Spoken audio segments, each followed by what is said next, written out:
Assalamualaikum warahmatullahi wabarakatuh. Waalaikumsalam warahmatullahi wabarakatuh.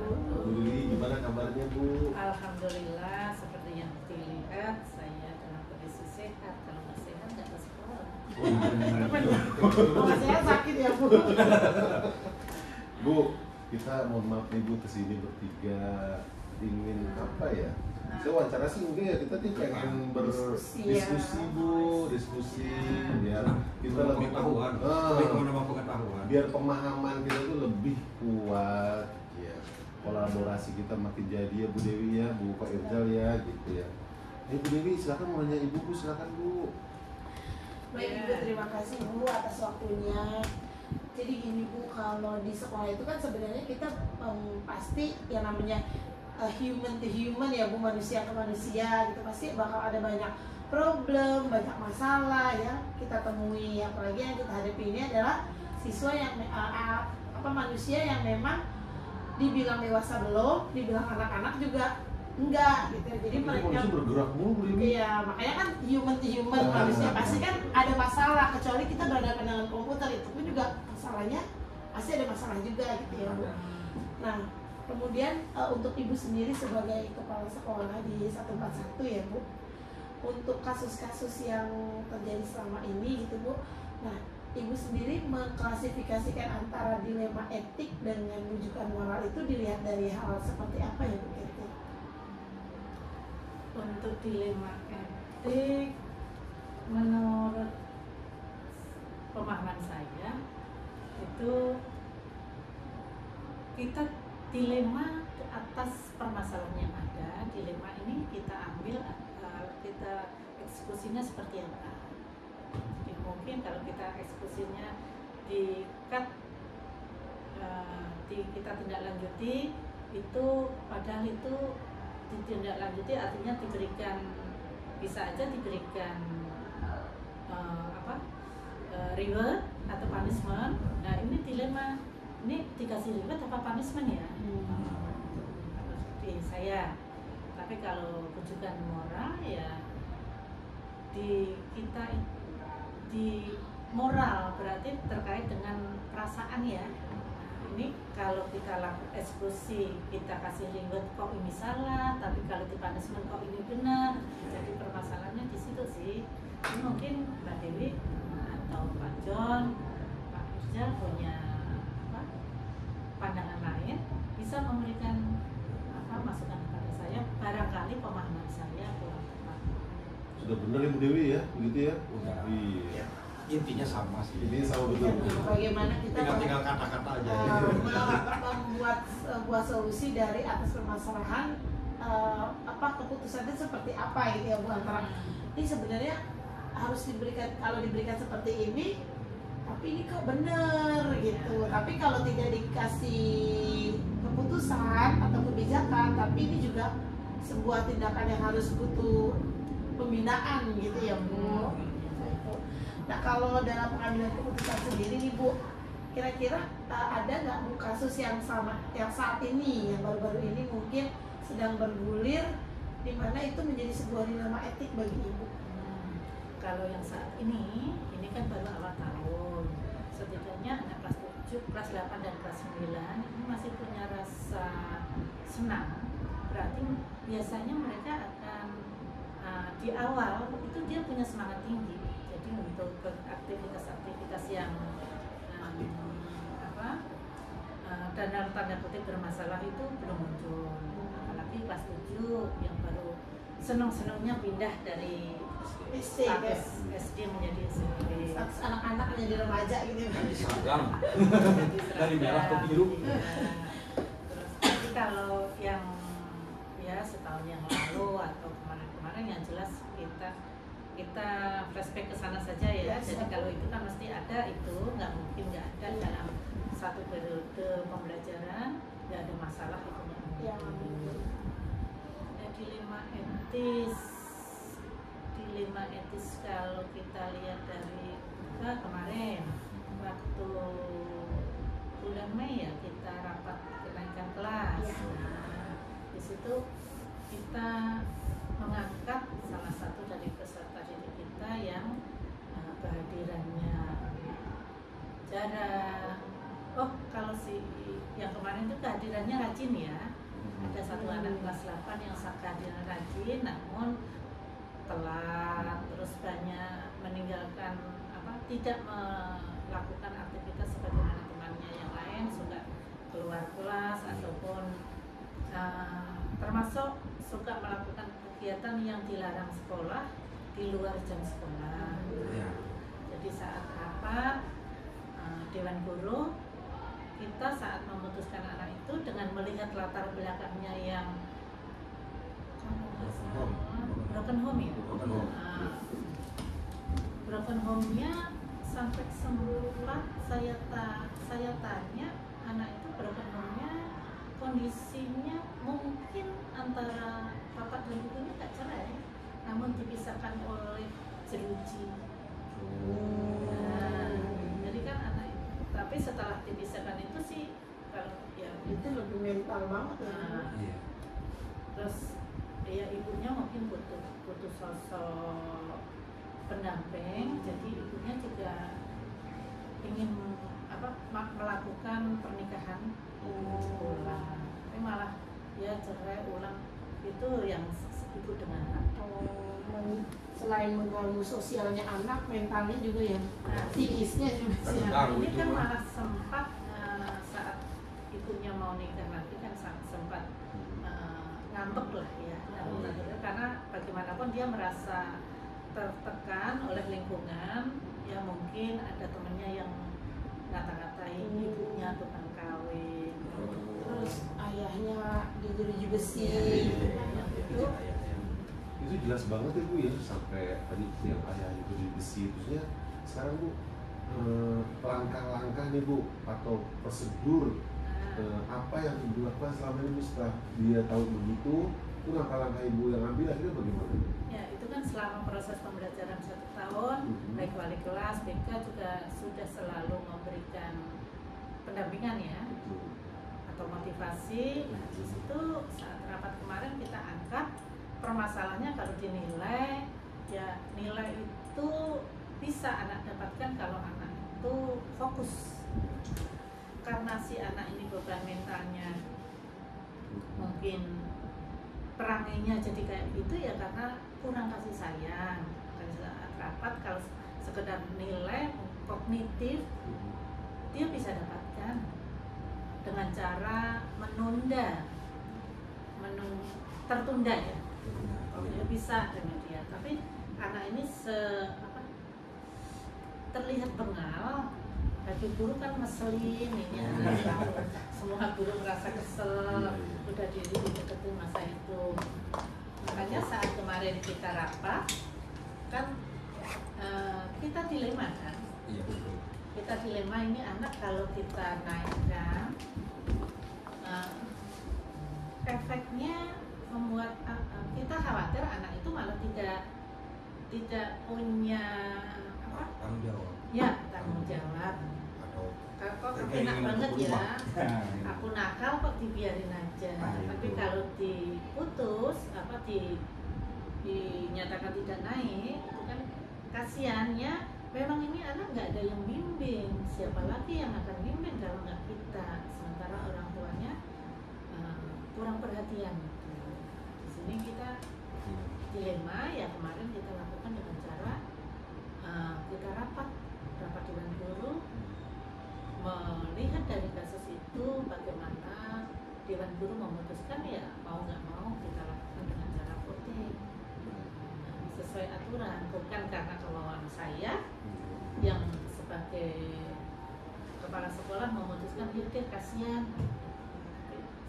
tapi saya pun mengungkapkan hal itu, bisa nggak dibantu ini anak, karena yang saya terenyuh itu saat mendengar anak itu, saya tanya, bapakmu di mana? Nah, anak itu menjawab, bapak yang mana kok? Itu yang saya kaget benar. Jadi bingung gitu, bapak yang mana gitu ya. Terus dia cerita, bapak saya ada 3 yang sudah dicerai ibu saya, bapak yang sekarang masih bersama ibu saya, dan bapak yang ada di penjara. Apalagi dia mengatakan, kamu kapan terakhir ketemu bapak saya? dia bilang saat kelas 2 SD.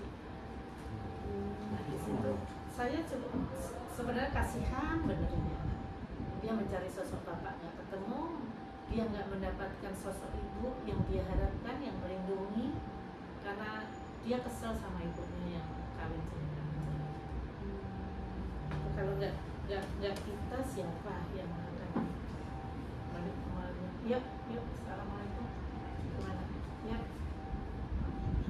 ya silakan ke satpam ya, saya lagi bersama CKP. Terima kasih. Enggak di dalam ini ya, terima kasih. Assalamualaikum. Ibu tadi udah jelas ya bahwa pengambilan keputusannya melalui tadi yang voting segala macam ya. Nah sekarang kira-kira nih Bu, hal-hal apa aja nih Bu ya yang selama ini merupakan tantangan Ibu nih, tantangan dalam pengambilan keputusan kasus dilema etik.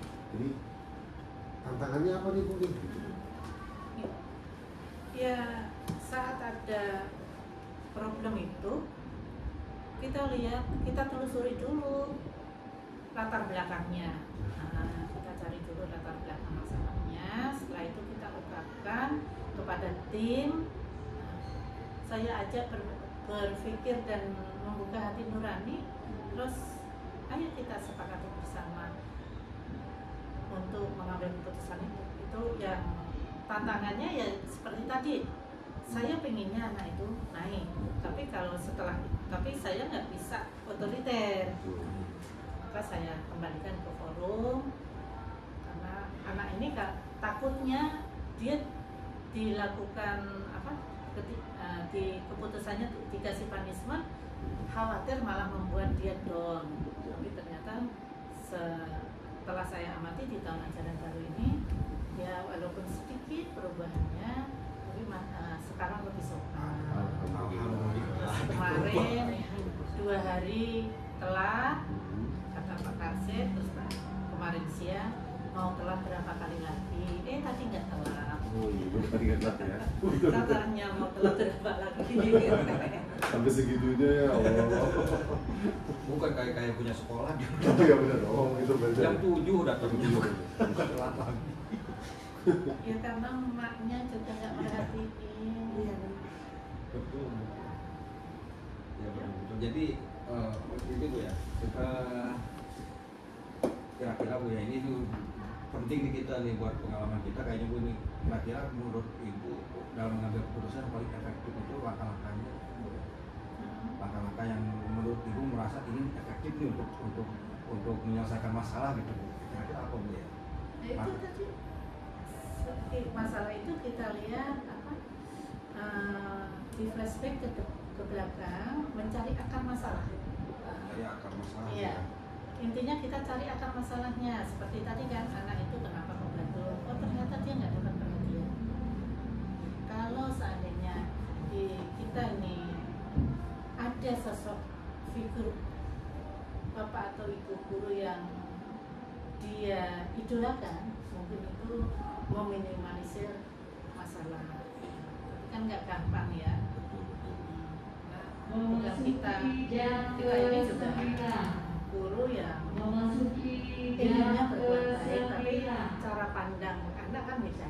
Kita negur, bilangnya kita galak. Nah itu, padahal kita maksudnya kita perhatian sama dia, tapi dia bilangnya, oh guru galak. Nah, jadi padahal kita inginnya perhatian total, tapi dia salah, belum memahami hal itu. Jadi kita cari akar masalah, intinya lalu kita diskusikan bersama tim.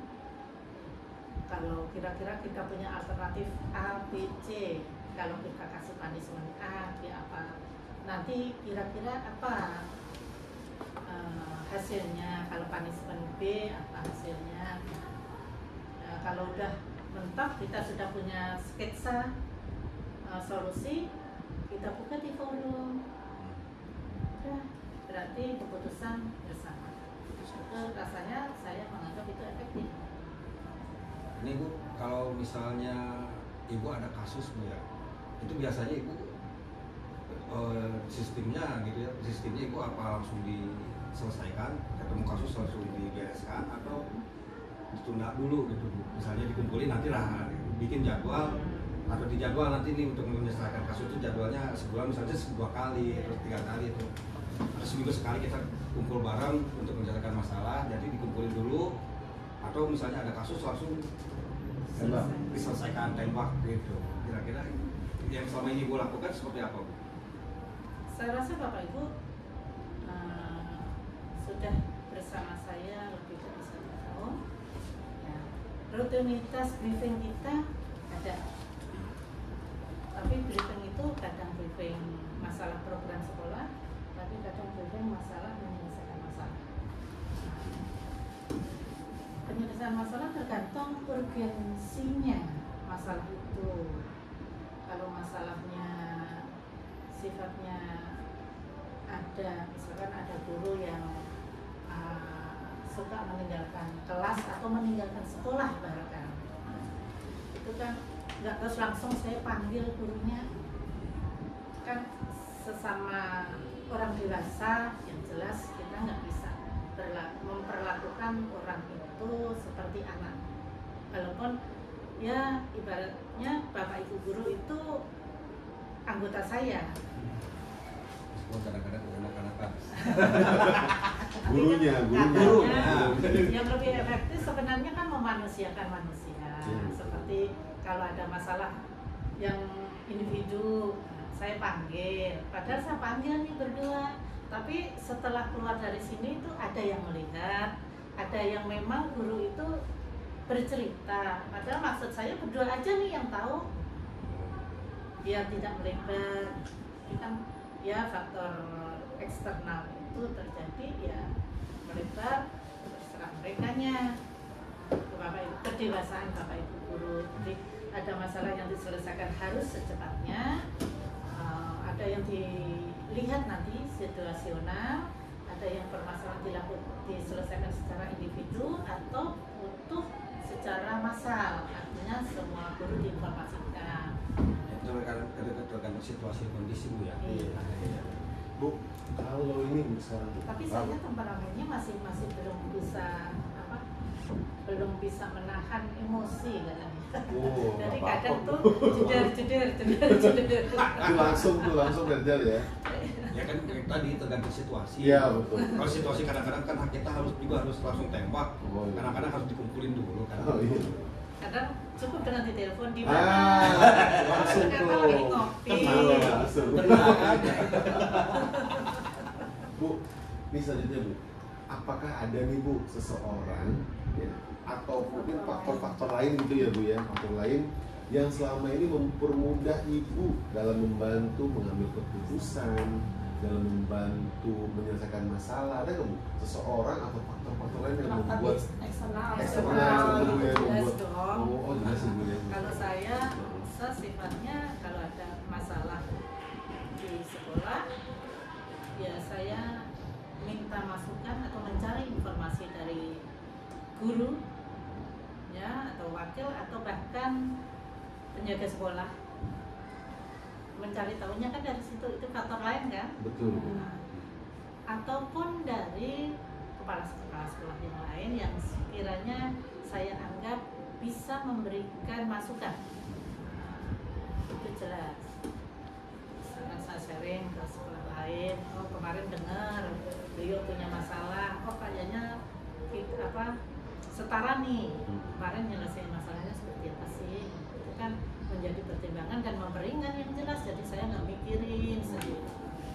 Soalnya Bu, ternyata Ibu tuh berkolaborasi gak cuma di dalam sekolah Bu Dewi ya, jadi Angel ya. Jadi Ibu sampai ke kolaborasi dengan kepala sekolah lain, dengan yang lain gitu ya. Gitu.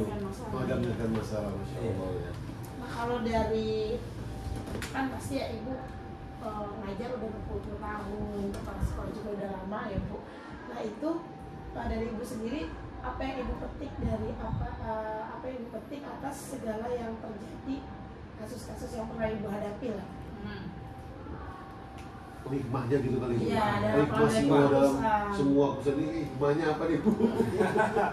Hikmahnya tuh lagi belajar. Yang paling berkesan aja ya. Oh, iya. Yang paling berkesan. Oh, ya banyak sih. Banyak, ya. Jadi guru, nah, jadi guru 26 tahun. Oh, Masya Allah.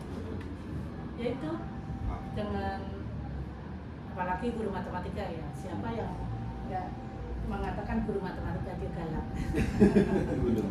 Iya. Dan matematika itu sulit. Iya. Hikmahnya dari masalah dari mulai guru terus setelah jadi penanggung jawab satuan pendidikan terhadap teman teknik ya mendewasakan saya sampai sedetik ini memberi warna termasuk bapak ibu guru dan saat ini yang lebih intens terhadap saya mendewasakan saya walaupun kok ya nggak dewasa tapi menua. Masya Allah. Ya. Hikmahnya baik banget ternyata Bu Dewi. Itu yang jelas mendewasakan saya. Saya cuma dari saya memetik